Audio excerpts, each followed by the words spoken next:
بسم اللہ الرحمن الرحیم۔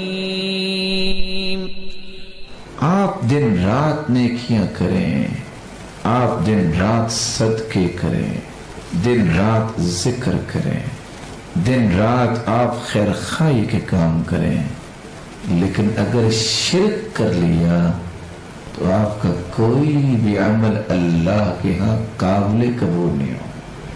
اس لیے اللہ عز و جلال نے قرآن مجید میں 18 انبیاء کا تذکرہ کیا ہے ایک جگہ۔ کتنے انبیاء کا؟ 18 انبیاء کا تذکرہ کرنے کے بعد یہ آیت نازل کی ہے، ذَلِكَ هُدَى اللَّهِ يَهْدِي بِهِ مَن يَشَاءُ يَهْدِي بِهِ مَن يَشَاءُ مِنْ عِبَادِهِ وَلَوْ أَشْرَكُوا لَحَبِطَ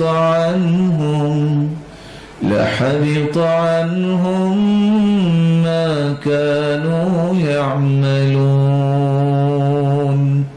یہ وہ لوگ ہیں جن کو اللہ نے ہدایت دی، ان کی ہدایت کو اختیار کرو۔ اگر یہ 18 انبیاء بھی شرک کرتے تو ان کی زندگی کا ہر عمل ضائع ہو جاتا۔ اس لیے میں آپ کی خدمت میں یہ گزارش کرنے جا رہا ہوں، زندگی میں شرک کے قریب نہ جانا۔ شرک ایک ایسا گناہ ہے، ایسا ظلم ہے کہ اس کی کوئی معافی نہیں ہے۔ ان اللہ لا یغفر ان یشرک بہ ویغفر ما دون ذلك لمن یشاء۔ اللہ شرک معاف نہیں کریں گے، بقیہ کمی کوتاہی کو رب چاہیں گے تو قیامت کو معاف کر دیں گے، اور مشرک کے لیے بھی اللہ کے رسول کی سفارش بھی نہیں ہوگی۔ اس لیے آج انسانی رویوں کو دیکھ کے انسان کو شرمندگی ہوتی ہے۔ سجدہ صرف اللہ کو کیا جا سکتا ہے، کسی قبر پہ سجدہ کرنا، کسی انسان کو سجدہ کرنا، کسی کے سامنے اس طرح جھکنا، اگر کسی قبر کو یا کسی شجر کو سجدہ کرنا بھی شرک نہیں ہوگا تو بھلا پھر شرک کی تعریف کیا ہوگی؟ مکہ کے لوگ کس کو سجدہ کرتے تھے؟ وہ اگر پتھروں کو سجدہ کرتے تھے تو مشرک کہلائے۔ اور شرک فی العبادہ جو ہے وہ عبادت، وہ خوف کی عبادت ہو، وہ انابت کی عبادت ہو، دعا عبادت ہے، سجدہ عبادت ہے، رکوع عبادت ہے، قیام عبادت ہے۔ جو عبادت اللہ کے لیے کرنی ہے وہ عبادت کسی اور کے سامنے انسان بجا لائے تو یہ شرک فی العبادہ ہے۔